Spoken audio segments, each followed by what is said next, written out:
is Betty Toussaint, and I am a motivational speaker, a trial attorney, as well as the CEO of Toussaint Law. One of the things that I wanted to share with you today is what to do when you are going through a separation and you find yourself hearing things from your spouse that you never thought that you would hear before. Perhaps your spouse is telling you that they don't love you anymore, or your spouse is just being super mean and harsh, and you are trying to figure out how in the world did you end up marrying this person. And when someone is being mean to you and saying cruel things, it is very easy for you to become loose with the words that come out of your mouth and say things to hurt them in the same manner that they've hurt you. And so what do? Now, what you're about to hear is going to cause you to probably turn the screen off. And some of you might feel like this is an aha moment, but I want you to just hear me out all the way. What I am going to encourage you to do when the person that once said, "I love you," is now saying words to hurt you and to put holes in your heart, I want you to dig deep in your spirit, in your soul, and remember that they are a child of God. I want you to respond to them, remembering that this is a soul that God is trying to win as well, and one that he loves.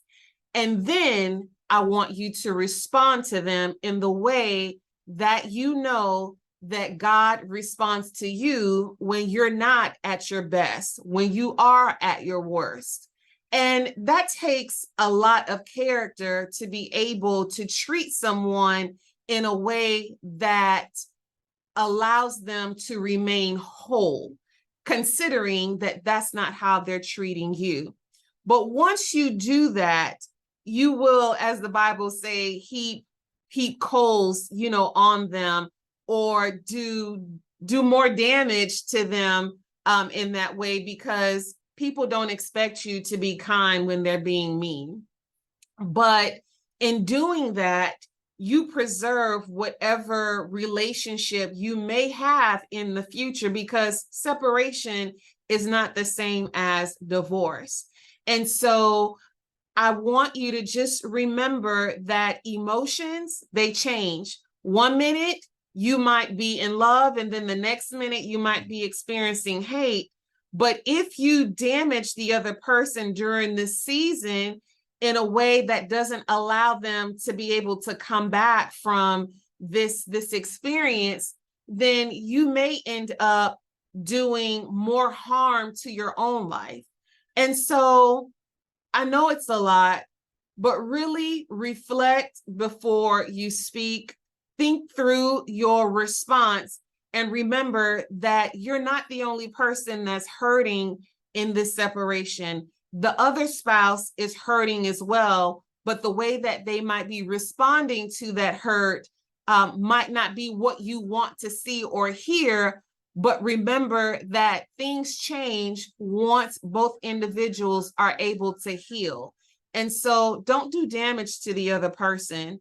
Just allow yourself to stay calm, stay in control, and remember that doing damage to the other person damages you in the same way. If you want to learn more or be encouraged, or learn how to navigate through divorce or separation or struggles with co-parenting, I encourage you to follow us on Instagram or visit us at Facebook or on our website at www.justiceandwholeness.com. Thank you so much for listening.